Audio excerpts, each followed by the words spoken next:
Assalamualaikum warahmatullah. How we can make a good routine for learn English? আমরা কিভাবে একটা ভালো রুটিন তৈরি করতে পারি ইংরেজি শেখার জন্য? If you ask me only one question, what is the best way to learn English?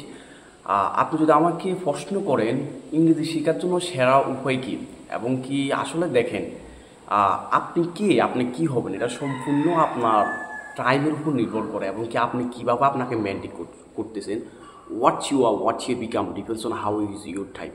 আপনি কি হবেন এটা সম্পূর্ণ নির্ভর করে একটা ভালো রুটিনের উপরে। ধরেন আপনি আপনার সময়গুলো কিভাবে কাজে লাগাচ্ছেন অ্যাট প্রেজেন্ট বর্তমানে, এটার উপরে আপনার ফিউচার একবারেই নির্ভর করবে। This video is gonna be interesting for them, those who are trying to learn English, those who are trying to maintain a good routine for learn English. যারা ইংরেজি শেখার জন্য ভালো একটা রুটিন চাচ্ছেন যে আমি how I can learn English, আমি কিভাবে ইংরেজি শিখতে পারি। ওকে, আজকে আমি আপনাদের সাথে শেয়ার করব টোটালি একবারে আপনারা যেন সহজভাবে শিখতে পারেন। যেমন আমি যদি বলি একটা রুটিন, একটা মানুষের যেরকম ড্রিম থাকে, স্বপ্ন থাকে যে আমি 3 মাস পরে এটা করব, 4 মাস পরে এটা করব, ঠিক রুটিন হচ্ছে এরকম যে আপনাকে একটা গাইডলাইন দেখাবে তাৎক্ষণিক। আসলে আমাদের প্রত্যেক মানুষের ড্রিম থাকা উচিত, we should have a dream. আমাদের প্রত্যেক মানুষের ড্রিম থাকা উচিত এবং কি লক্ষ্য থাকা উচিত যে আমি এই সুনির্দিষ্ট কালের ভিতরে, এই সময়ের ভিতরে ইংরেজি শিখবো এবং কি আমি সাকসেসফুল হব। এভাবে আমরা শিখবো। আচ্ছা, আমি আপনাকে যদি প্রথম থেকে শুরু করি, প্রথমে আপনি একটা ডায়েরি নেবেন, প্রতিজ্ঞতাবদ্ধ হবেন যে I will learn English in 100 days। আমি 100 দিনের ভিতরে ইংরেজি শিখবো, অথবা I will learn English within a short time. আমি অল্প সময়ের ভিতরে ইংরেজি শিখবো। আপনি সময়টা কাউন্ট করে নিতে পারেন, ধরেন 3 থেকে 4 মাস। প্রথমে একটা ডায়েরি নেবেন, নেবার পরে প্রথমেই প্রতিজ্ঞতাবদ্ধ হবেন যে আমি 3 মাস পরে ইংরেজিতে কথা বলতে পারবো, অথবা 4 মাস পরে ইংরেজিতে কথা বলতে পারবো। এভাবে লিখে রাখবেন। তাহলে আপনার টার্গেট থাকবে কি ওই 3 থেকে 4 মাস ইনশাল্লাহ এর ভিতরে আমাকে শেষ করতে হবে। 1 নাম্বার 2, আপনি 3 টাইম পড়বেন।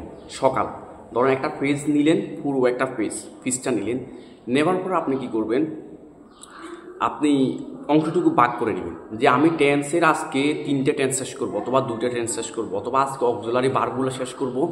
করার পরে আমি এখানে অর্ধেক শেষ করব। করার পরে আপনি আবার দুপুরে পড়বেন 1 ঘন্টা। ধরেন সকালে পড়লেন 1 ঘন্টা, দুপুরবেলা পড়লেন 1 ঘন্টা, পরে বিকেলে পড়লেন 30 মিনিট অথবা 1 ঘন্টা। এগুলো পরে ধরেন 2 থেকে 3 পৃষ্ঠা শেষ করবেন। করার পরে আপনি যা কিছু পড়ছেন সম্পূর্ণ এগুলো রাতে গিয়ে আবার রিভিশন দিবেন, দেখবেন আপনার জন্য ইজি হয়ে যাবে।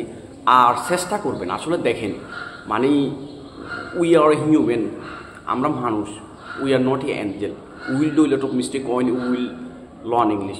যখন আমরা ইংরেজি শিখবো তখন আমরা অনেক কিছু ভুল করবো, কারণ আমরা মানুষ, আমরা ফেরেশতা নয়। কারণ মানুষ তো ভুলের ঊর্ধ্বে নয়, প্রত্যেকটা মানুষের ভুল করে কমার বেশ। যদি আপনি এইভাবে রুটিনটা তৈরি করতে পারেন, ইনশাল্লাহ will be able to go forward, will be able to speak English. আপনি ইংরেজিতে কথা বলতে পারবেন। আর রুটিন হচ্ছে সবচাইতে বেশি ইম্পর্টেন্ট আমি মনে করি, কারণ রুটিন ছাড়া আপনি একবারে শূন্যস্থায়ের মতো ঘুরবেন। মানে কীরকম, ধরুন আপনি আজকে একটা শিখলেন, কালকে একটা শিখলেন, এভাবে শিখলেন, কিন্তু আপনার কোনো লক্ষ্য নাই, ভীষণ নাই যে আমি 3 মাসের ভিতরে শিখবো। যদি আপনি এরকম কিছু করেন যে আমি একটা টার্গেট ফিক্স করে নিলাম, আমি 2 থেকে 3 মাসের ভিতরে যেমনি হোক ইংরেজি ইনশাল্লাহ শিখে ছাড়বো, তাহলে আপনি অবশ্যই পারবেন। আর এটা আপনাকে অনেক দূর এগিয়ে নিয়ে যাবে। It will be better for you if you make a good result. আপনি যদি ভালো একটা রেজাল্ট মেক করেন অথবা তৈরি করতে পারেন, এটা আপনাকে অনেক দূর এগিয়ে নিয়ে যাবে। আর এটা সম্পূর্ণ ডিপেন্ড করে আপনার উপরে, আপনি আপনার সময়টা কীভাবে ইউজ করতেছেন। আশা করি বুঝতে পারছেন। If you do like my video, please subscribe my channel. If you have any kind of question, you may ask me any kind of question, I will give you answer. And আর আমি আমার contact number দিয়ে দিব, আপনারা যাদের প্রশ্ন আছে অথবা আমাকে করতে পারেন এবং কি কল দিলে ইনশাল্লাহ আমাকে পাবেন। আমি চেষ্টা করব আপনাদেরকে সাহায্য করার জন্য। See you soon next video. আল্লাহ হাফেজ। If I do any kind of mistake, please pardon me for my mistake.